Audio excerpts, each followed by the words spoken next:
There comes a time in life when the world grows quieter, not because the birds stop singing or the wind ceases to move the leaves, but because the voices we once cherished have faded into memory. For the elderly, loss isn't an occasional visitor. It becomes a familiar presence, a silent seat at the dinner table, a shadow by the doorway, a pair of shoes that no longer moves. While the world keeps rushing ahead, their inner world often slows down, lingering at the edge of a memory, a scent, a voice now only heard in dreams. Loss in later life is different. It is layered, complex, and often unspoken. Children may grow busy, friends may pass, and spouses may depart after decades of shared time. What remains is a quiet ache, accompanied by reflections that have nowhere to go. This article explores 6 deeply personal emotional experiences that many elderly individuals face when they lose someone dear. Each emotion is not a singular feeling, but a doorway into a long corridor of memories, regrets, acceptance, and resilience. If you've ever wondered what grief feels like when you've lived long enough to love deeply and lose often, this is a window into that world. Before we begin, if you believe in the beauty of lifelong wisdom, please subscribe and join our growing community. A quiet, lingering loneliness. It doesn't announce itself. Loneliness in old age rarely comes with thunder. It does not cry out, does not knock. It seeps in slowly, like twilight slipping through an open window, until you find yourself sitting in a room filled with silence, unsure when it arrived. For the elderly, the loneliness that follows the death of a loved one is not always dramatic. It's quieter than sadness, more constant than tears. It is not the kind that asks to be held. It is the kind that lives beside you every day without saying a word, the shape of empty space. When someone we love dies, they leave behind more than memories. They leave behind spaces. An empty seat at the dinner table, a favorite sweater folded neatly in a drawer, a toothbrush still resting by the sink. These small absences speak louder than any eulogy. For a younger person, grief often takes the form of immediate sorrow. It's a wave that knocks them off their feet. But for older adults, especially those who have shared a life, a home, and daily rituals with the deceased, grief settles like dust. It gathers in corners. It rests on the surfaces of life. The quiet becomes louder. The days stretch longer. The familiar voice that used to respond to a simple, "Did you sleep well?" is gone. And so the morning coffee, the evening walks, even the folding of laundry, each act becomes a solitary ritual, a ceremony in the presence of absence. When silence feels heavy, there is a kind of silence that brings peace, like the hush of a calm lake at dawn. But there is another kind that feels like pressure behind the ribs. The elderly often face this kind. It's not just that no one is speaking, it's that the one voice they need, the one they've grown to depend on, no longer fills the room. Phones may ring, grandchildren may visit, neighbors may wave from their porches, but none of it truly breaks that inner silence. Because what is missed is not just company, it is companionship. The kind built not in loud laughter or grand adventures, but in the steady rhythm of everyday life. One widow in her late 70s once whispered, "I still set the table for 2. She laughed softly, embarrassed, as if caught in a mistake. But it wasn't a mistake. It was muscle memory, it was love. And it was loneliness folding itself gently into her hands. The difference between alone and lonely, it's important to say, not every elder who lives alone is lonely. And not every elder who is surrounded by people feels seen. Loneliness in old age often comes not from being alone, but from feeling left behind. From the realization that those who understood you best, your partner, your siblings, your oldest friends, are no longer here to share your language of life. Conversations with others may still happen, but they float on the surface. The depth is missing. The history is gone. Imagine hearing a favorite song, but the harmony is missing. That is what conversation can feel like after loss. The music is there, but the soul of it, familiarity, nuance, shared memory is gone. The longing for shared presence. More than anything, what the elderly often crave after loss is not words, not answers, not even comfort. It is presence. The presence of someone who knows your stories without needing to be told. someone who can sit beside you in silence and still make you feel understood. When such a presence is gone, time can grow thick. The hours don't rush, they linger. Days become slower, meals quieter, and sleep more fragile. A man once said, "She's been gone 5 years, but I still turn to tell her things." His voice did not break. He wasn't crying, but in that quiet sentence lived a world of longing. A reminder that grief does not age the way the body does. It stays tender, hidden behind the face of time. The paradox of grief in later years here is the paradox. In old age, many people grow used to being alone, but that doesn't mean they ever grow used to missing someone. They may not say it aloud. They may not want to be a burden, but in their stillness, in their gentle routines, there is often a whisper, "I miss you. I wish you were still here." And that longing, quiet as it may be, shapes the rest of their days. A gentle reflection. If you know someone elderly who has lost a loved one, don't just ask them how they're feeling. Ask them what they remember. Let them tell you about the garden she loved, or the way he always fell asleep during movies. Let them speak, not just about the person they lost, but about who they are in the echo of that love. Because loneliness, though it may not be healed by company, is softened by remembrance. And in remembering, we offer not solutions, but solidarity. A subtle guilt. That whispers in the night. Guilt doesn't always shout. Sometimes it tiptoes into the room long after the tears have dried, after the guests have left, and after life has seemingly returned to normal. For many elderly individuals, this guilt is not loud or dramatic. It's soft, persistent, and often invisible to others. It doesn't wear the face of wrongdoing. It wears the face of wondering. Did I say enough? Did I do enough? One of the most common phrases whispered in the quiet moments after a loss is, "I wish I had. I wish I had said thank you more. I wish I had been more patient. I wish I had listened more closely. I wish I had been there at the very end." For older adults, especially those who've lived through long relationships, marriages, decades long, friendships, sibling bonds, there is often a deep well of memories. And in that well, guilt sometimes swims silently. Guilt over words left unsaid. Guilt over choices made in the chaos of caregiving. Guilt over being the one who stayed. Survivor's guilt in later life. There's a quiet sorrow that many older individuals carry when they outlive the people they expected to walk through life with, especially spouses, especially children. They may not say it aloud, but the thought lingers. Why am I still here when they are not? This kind of guilt isn't logical. It's emotional. It doesn't come from wrongdoing, it comes from loving deeply. It's a strange kind of burden, being the keeper of memories while wishing in some part of the heart that the burden could be shared, or that you had gone first. One woman in her 80s sat at her late husband's grave and whispered, "I was always the weaker one. How did I end up alone?" It wasn't self-pity, it was a quiet ache.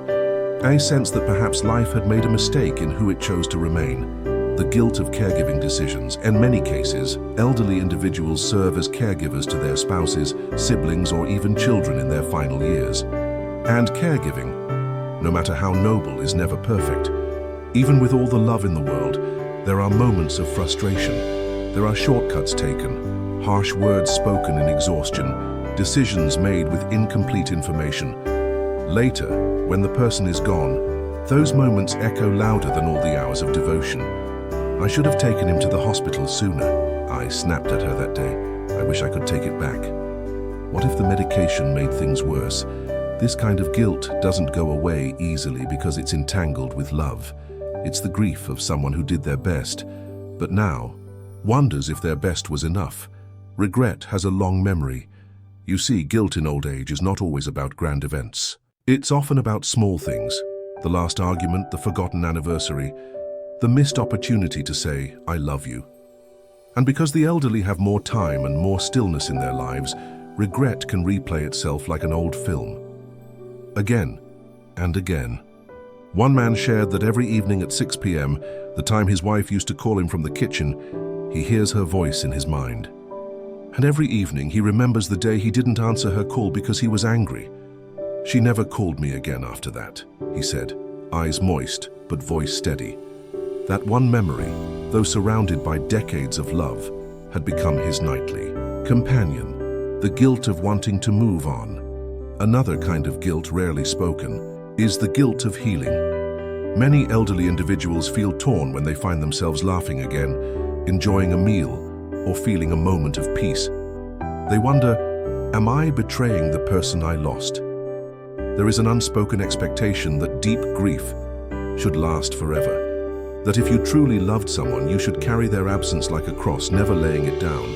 But grief, in its own way, asks us not to forget, but to continue. And yet, even the act of continuing can feel like guilt. A widow once shared, "I smiled at a joke yesterday. Then I cried all night because I thought he would have smiled too." Guilt as a companion to grief. Guilt, for many elderly people, doesn't scream. It doesn't accuse. It doesn't demand punishment. It simply sits beside them, like a quiet visitor, like a shadow at the end of the bed. And yet, it's important to remember, guilt is not always a sign of wrong. Sometimes it's simply a sign of love that had no more time. When we love someone deeply, we always imagine we could have done more because the heart never feels finished. And that's what guilt is sometimes, the soul's way of grieving the unfinished. A gentle reflection. If you have an elder in your life who is grieving, remember this. They may not need fixing. They may not need answers. They may simply need someone to listen, to hold space for their sorrow without trying to erase it. Let them talk, let them cry. Let them share the things they wish they had done differently, because sometimes the greatest gift you can offer is this unspoken message. You did your best, and your best was beautiful. The ache of irreplaceable familiarity. Some people are not just loved, they become part of your rhythm. You wake and sleep to the quiet beat of their presence. You speak in shorthand, share glances full of meaning, finish each other's sentences without trying. Over time, love matures into something deeper than romance or companionship. It becomes familiarity. And when that person is gone, it is this familiarity that aches the most. Not only the heart, but the daily being feels disrupted, like a song that suddenly loses its melody mid-verse. The small things that meant everything. The elderly often grieve not only the person, but the pattern, the sound of slippers against the hallway floor, the way she folded towels just so, the hum he made reading the newspaper, the way the light fell differently when they were still in bed. These small, almost invisible things become the architecture of everyday life. And when they vanish, the house is still there, the roof intact, but something foundational has collapsed. One man in his 80s said, the hardest part wasn't the funeral. It was making coffee the next morning and realizing no one would take the second cup. Loss doesn't always shout. Often it sighs quietly through the routines of life. When no one knows your backstory, there is a unique sorrow in losing the one who knew your history. Not just your milestones, but your messy, real, unfiltered self. In later life, especially for those who've been with their partners or friends for decades, familiarity isn't just comfort, it's identity. That person knew who you were before the gray hair, before the walking cane, before the medications. They knew your youth, your struggles, your laughter, when it was still full-bellied and carefree. When they leave, a mirror disappears. The version of yourself that only existed in their eyes vanishes too. An elderly woman once said, "He remembered things about me I had forgotten." And in that sentence lived the true grief, not just of losing a person, but of losing a witness to your life. The quiet confusion of change familiarity brings a sense of grounding. It anchors a person to time and place. When that is lost, the world feels subtly off-center. The spoon is in the wrong drawer. The garden doesn't smell the same. The house echoes differently, the clock ticks louder. Even the way wind passes through the curtains seems altered. This isn't about logic. It's about the soul adjusting to an absence it cannot explain. For older adults who are often less mobile and more rooted in their space, these tiny disorientations feel enormous. It's not just grief, it's a shift in the internal compass. The coordinates no longer point home because home was never just walls, it was a person. No replacement possible when someone loses a parent in childhood or a partner in early adulthood. There is a cruel hope that perhaps one day someone else might come along, another friend, another love, another chapter. But in later life, the elderly rarely look for replacements, not because they have given up, but because they know some people are simply not replaceable. You cannot remake decades of private jokes, of glances that need no words, of routines built from repetition and affection. You cannot recreate a shared memory of the world as it was 50 years ago, and so the grief remains, not sharp and screaming, but aching and steady. A grief that knows it has nowhere else to go. The comfort of familiar. Pain. Strangely, over time, even the pain becomes familiar. It settles into the heart's rhythm like a background hum. Some days it grows louder, on others it barely whispers, but it's always there. One widow said, "I talk to him every night, not out loud, just in my head, and I like it that way. It makes me feel he's still nearby." Her voice held no desperation, just a quiet peace in the familiarity of the pain, because even grief, when it has lingered long enough, begins to feel like a bridge back to love, a gentle reflection. There is no replacing familiarity, not in old age, not ever. But there is honoring it, living gently in its shadow, allowing its memory to soften the silence. If you are sitting beside an elderly loved one who has lost someone close, you need not search for big words or answers. Just ask, what did they do that always made you smile? And then listen, because in the telling, in the remembering, that irreplaceable presence is felt once more. And for a moment, the ache gives way to warmth. For the weight of unshared memories. What happens to a memory when only one person remembers it? This is the question that gently haunts many elderly hearts. When someone close passes away, a spouse, a sibling, a lifelong friend, it is not just their voice that disappears. It is the shared world they carried with them, the private language, the inside jokes, the sacred fragments of lived history. Suddenly, the surviving elder becomes the sole keeper of stories that no one else remembers or understands. And that is a burden more heavy than time. The loneliness of shared but now solo moments. There are memories that were never meant to be told aloud. They were meant to be glanced at, across the dinner table, through a smile, a nod, a quiet sigh. They lived in gestures, in unspoken knowing, but now they live in silence. An old man once looked out across a lake and said, "This was our spot. She always liked the mornings here." He said it to no one in particular. His tone wasn't sad, but hollow in a way only grief knows, because while he could still see the water, still feel the breeze, there was no one left to remember why it mattered. That's the wound that doesn't show. Being the last one who remembers a moment that used to belong to two. The unraveling of a shared life story.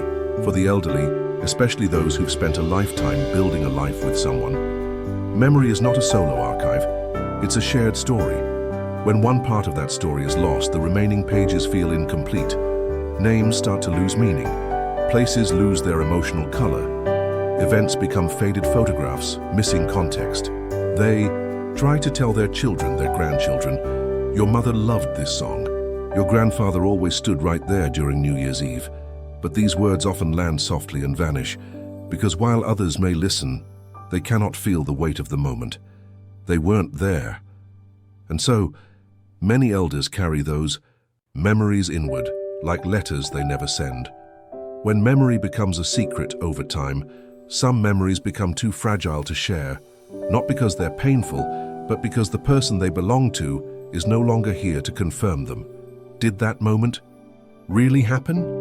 Was that the exact date? Was the color of her dress blue, or was it green? And in this quiet unraveling, the memory starts to feel less like a treasure and more like a question. Elders begin to doubt their own past, simply because there's no one left to nod and say, "Yes, I remember too." One woman said, "Sometimes I wonder if I've made it all up, but then I close my eyes and I see it clearly. It's real to me." And that may be the most bittersweet truth of grief in later life. The past remains vivid, but no longer shared. A gentle ache that time does not erase. The world continues forward. People grow up, move on, forget. But for many elders, the timeline splits. One half lives in the present, the doctor's visits, the quiet afternoons, the ticking clock. The other half lives in memory, vibrant, specific, emotionally alive. It's not that they are trapped in the past. It's that the past is where their deepest connections still reside. And sometimes those memories press gently on the heart, like a question with no answer. Do you remember? But no one replies. The fear that stories will die with you as age advances, another layer of grief emerges. The fear that the stories will vanish entirely. Who will remember the war letters, the homemade soup recipe, the laughter shared under a leaky roof? Who will remember the exact way he held her hand when she was afraid? Elders carry an entire world inside them, and when the last person who shared that world is gone, the responsibility of remembering can feel like both honor and burden. It's not about nostalgia, it's about legacy. One elderly gentleman kept a box of letters written between him and his late wife. He didn't read them often, but he said, "I want them to exist somewhere, even if no one reads them, just so it's not all lost." Third gentle reflection. If you are near an elder, whether parent, grandparent, or neighbor, ask them to tell you a story. Not just any story, but their story. The one that lights their eyes or makes their voice trail into silence. Let them name names you've never heard. Let them describe scenes you can't picture. Let them bring the unshared memories into the room, just for a moment. Because when a memory is shared, even once, it breathes again. It settles into another heart. It does not vanish. And in that simple exchange, you become a bridge, not only to the past, but to the love that built it. The fear of becoming the next to go grief, when paired with aging, often carries a silent shadow, fear. Not the sharp, panicked fear of youth, but a quieter, colder one, like a long hallway you know you must walk down, though you don't know when or how. For the elderly, losing loved ones isn't just about absence. It is also a mirror. Each funeral, each empty chair, each photo frame now missing a smile, reminds them that their own time is drawing nearer. The grief for others becomes, in part, the preparation for their own goodbye. When loss becomes a countdown. Younger years, death feels far away, something that happens to others in the margins. But for those in their later decades, especially after the loss of close peers or lifelong companions, death becomes less abstract. It becomes a calendar they do not control, and the ticking clock grows louder. One elderly man put it plainly, "Every time I lose someone close, I feel a little closer to the edge." This isn't morbidity, it's clarity. A sober awareness that life has entered its winter and the snow has already begun to fall. Sleeping with one eye on the silence. With age comes a heightened awareness of the body's fragility, a skipped heartbeat, a faint pain in the chest, a momentary loss of balance. These now feel loaded with possibility, and after the loss of someone close, especially a spouse or a friend of the same age, the mind begins to scan its own condition with more urgency. Many elders quietly ask themselves, will I be next? Will I go quickly like she did, or slowly like him? Will anyone be there when I go? These questions rarely find voice, but they haunt the quiet hours, especially after the final light is turned off and the room falls still. The loneliness of being. The last leaf. There is a unique kind of solitude reserved for those who outlive most of their circle. Like the last leaf clinging to a branch in late autumn, there is beauty in their endurance, but also deep loneliness. One widow shared, "We used to go to each other's birthdays. Now I light a candle and sit alone." The longer one lives, the more funerals they attend, the more names they cross off their address book, the more calls go unanswered because there is no one left to call. This isn't just about social loss, it is existential. It's the ache of realizing that one's world is shrinking, and that they are the only one left walking in it. Fear woven into the fabric of days. For many elderly individuals, the fear of death doesn't shout. It moves quietly, like a draft under the door. It affects small choices, not planning too far ahead. Giving. Away things just in case. writing names on the back of old photos so someone might remember, cleaning up the house not for comfort, but to make it easier on whoever comes after. This fear is not weakness. It is preparation, not because they are giving up, but because they know at some point we all must go. And after losing a loved one, the distance between them and yourself begins to feel achingly small. The ache of wanting to stay a little longer even. Amidst the fear, there is also longing. Most elderly individuals do not fear death because they hate the idea of dying. They fear it because they still love living. They still love their morning tea, their grandchildren's laughter, the sound of birds outside the window, the memory of a hand once held. Death is frightening, not because it ends pain, but because it ends beauty. A grandmother once said, "I'm not afraid of death. I'm afraid of missing next spring." What a gentle, honest ache, to know your soul still delights in the world, even as your body prepares to leave it. A gentle reflection. When the elderly lose someone close, they are not just grieving a death, they are also confronting their death. This fear doesn't need to be fixed. It needs to be honored. If you are beside someone in the twilight of life, let them speak of their fears without rushing to reassure. Let them talk of endings. Let them name the things they would miss. Let them wonder aloud and offer this silent blessing, even if you never say it out loud. May you feel the time you have left as deeply as the life you have lived. Because even when death draws near, life, full, precious, and fragile, still stirs in every breath. 6. The quiet yearning to still matter grief is not just about who is gone, it's also about who remains and what they become in the aftermath. For many elderly people, losing someone dear is like losing a part of themselves. But beyond the sorrow and the silence, there is a deeper, more tender question left unspoken. Do I still matter now that they are gone? It is not vanity. It is not neediness. It is the soul's quiet longing to still be seen, still be needed, still be part of the world, even when the world they knew has already begun to vanish. When purpose leaves with a person. Many elders have spent decades in the act of care. As spouses, they cooked, tended, and worried. As siblings, they called and remembered birthdays.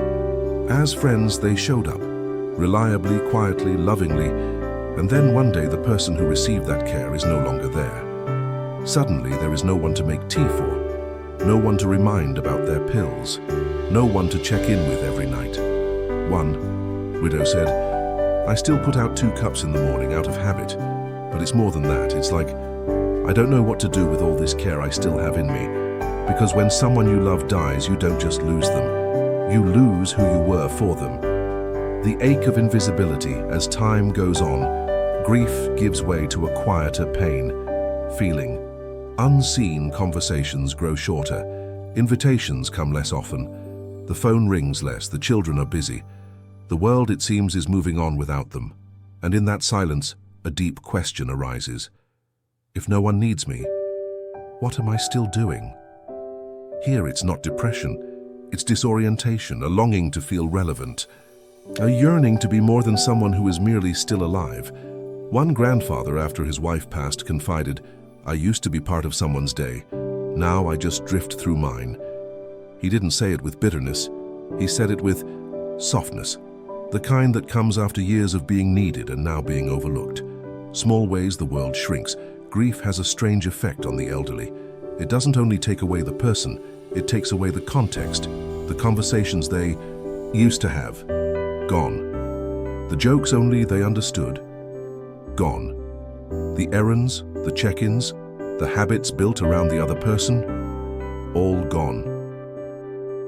And without those small interactions, life begins to feel more like waiting than living. Many elders begin to withdraw, not because they want isolation, but because the effort to feel seen becomes exhausting. It's easier sometimes to stay in than to face another day where you feel like background noise in a world that once called your name. Still full of love, with nowhere to pour. It perhaps the cruelest part of loss in old age is not the emptiness, but the overflow. Many grieving elders still have so much love left in them, so much tenderness, so many stories, So many glances, small touches, gentle kindnesses they are still ready to give, but the person they would give it to is gone. And the world doesn't always know how to receive what they still carry. A soft hand waiting to hold, a heart still capable of deep listening, a wisdom polished by years, ready to be shared, all of it remains. And often it sits quietly waiting, hoping for someone to ask, someone to need, someone to simply say, "I'm glad you're still here."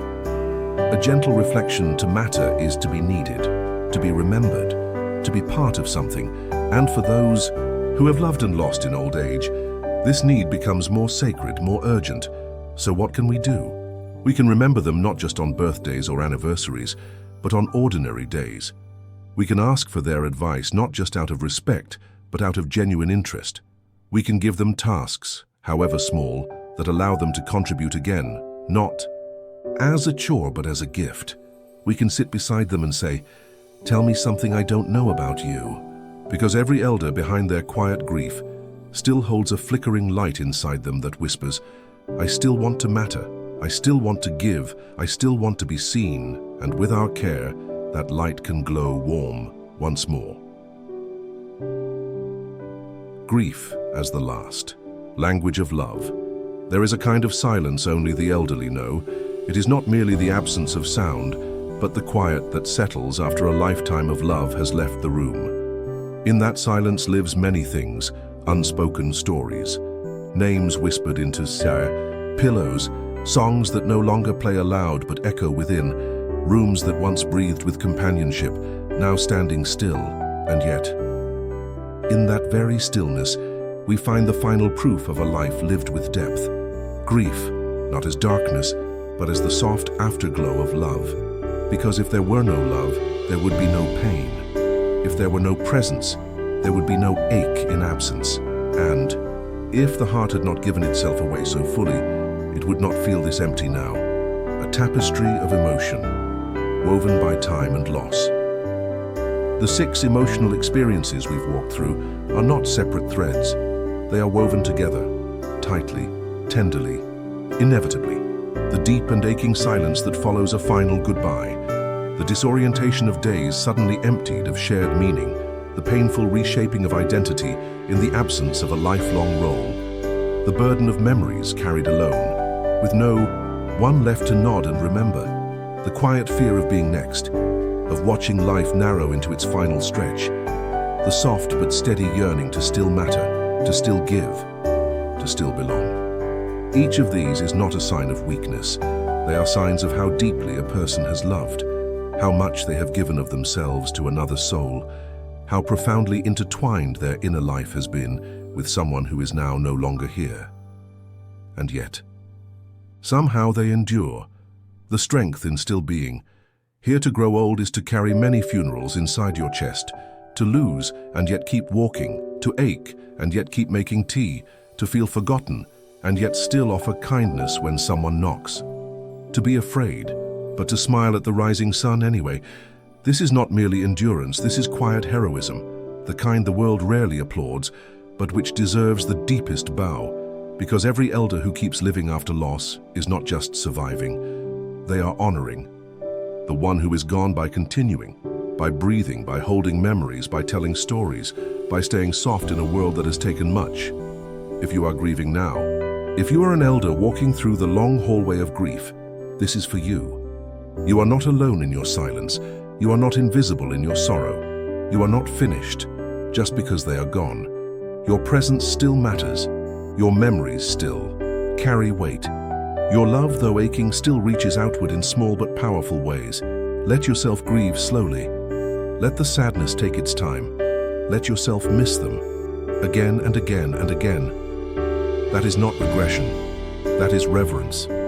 If you love someone who is grieving, sit with them, not to fix, not to explain, not to distract, but to witness. Because what the grieving elder needs most is not noise, but nearness. Not advice, but presence. Not reassurance, but someone willing to hear the full shape of their sorrow without flinching. Ask them to tell you stories. Ask them what they miss. Ask them what they still dream of even now. You may be surprised by the beauty that still lives inside them. quiet, flickering, enduring. And finally, let us remember, the measure of a life is not only found in its achievements, but in how deeply it was loved and how deeply it grieves. To lose someone and feel each of these 6 emotions is not a sign that something has gone wrong. It means something was right, something beautiful happened, something sacred was shared. And though death takes the body, it cannot take what was woven between 2 souls, the glances, the memories, the quiet mornings, the laughter in old kitchens, the final words, the enduring love. So let the tears come, let the stories be told, let the silence be filled, not with noise, but with presence. And in doing so, may we all learn to hold grief not as a wound, but as the last tender form of love. As we reach the end of today's reflection, take a moment, not to rush forward, but to breathe, to honor what's been lost, and to gently hold what still remains. Grief in old age isn't only about endings, it's also about the quiet strength to carry on, to smile through the ache, to whisper names with reverence, to sit by a window, letting memory and sunlight meet. If today's message found its way to your heart, know that you are not walking this path alone. There are many of us across time and distance who have loved deeply and therefore grieve quietly. Thank you for spending this time with us at Elderly Wisdom Archive. This channel is a soft place to land for every soul navigating age, memory, and meaning. If this video resonated with you, please consider subscribing, leaving a thoughtful comment, or sharing it with someone who might need a gentle word today. And remember, every wrinkle tells a story, every silence holds a name. You are seen, you are remembered.